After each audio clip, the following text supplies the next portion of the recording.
গুনাহ মানুষকে সঠিক পথ থেকে দূরে ঠেলে দেয়। কবিরা বা বড় গুনাহের মধ্যে এমন কিছু গুনাহ আছে যেগুলোতে লিপ্ত হওয়াকে কুরআন ও হাদিসে ধ্বংসাত্মক হিসেবে উল্লেখ করা হয়েছে এবং এটার জন্য পরকালে থাকবে ভয়াবহ শাস্তি। ধ্বংসাত্মক 10টি গুনাহ উল্লেখ করা হলো।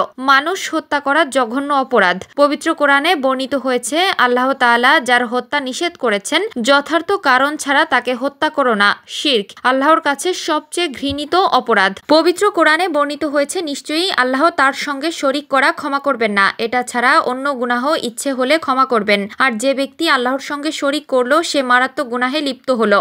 জাদু শেখা ও করা দুটোই গুনাহের কাজ।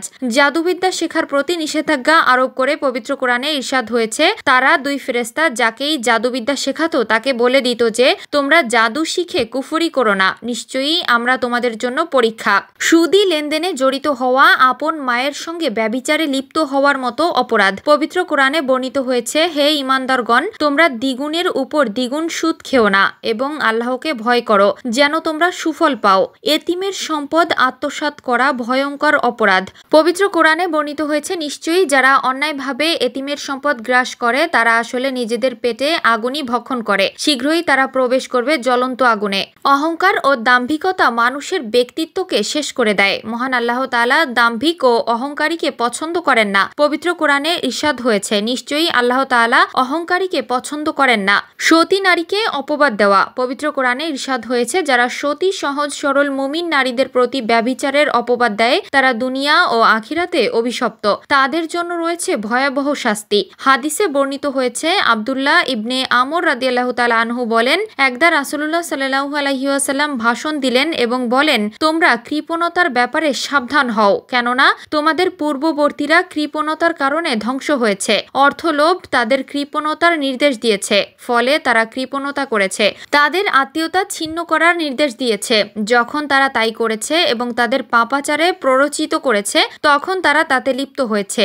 লোভ লালসা মানুষকে বেপরোয়া করে তোলে আর তা মানুষকে আল্লাহর বিধান অমান্য করে পাপাচারে মত্ত করে তোলে, ফলে মানুষ নিজ হাতে নিজেকে ধ্বংসের দিকে ঠেলে দেয়।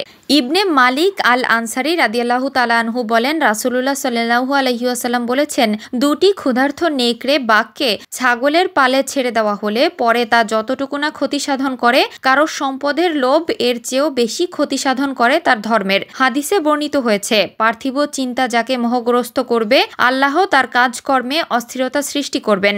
দারিদ্রতা তার নিত্যসঙ্গী হবে এবং পার্থিব স্বার্থ ততটুকুই লাভ করতে পারবে যতটুকু তার তাকদীরে লিপিবদ্ধ আছে। আর যার উদ্দেশ্য হবে আখিরাত, আল্লাহ তার সবকিছু সুষ্ঠু করে দিবেন, তার অন্তরকে ঐশ্বর্যমণ্ডিত করবেন এবং দুনিয়া স্বয়ং তার সামনে এসে হাজির হবে।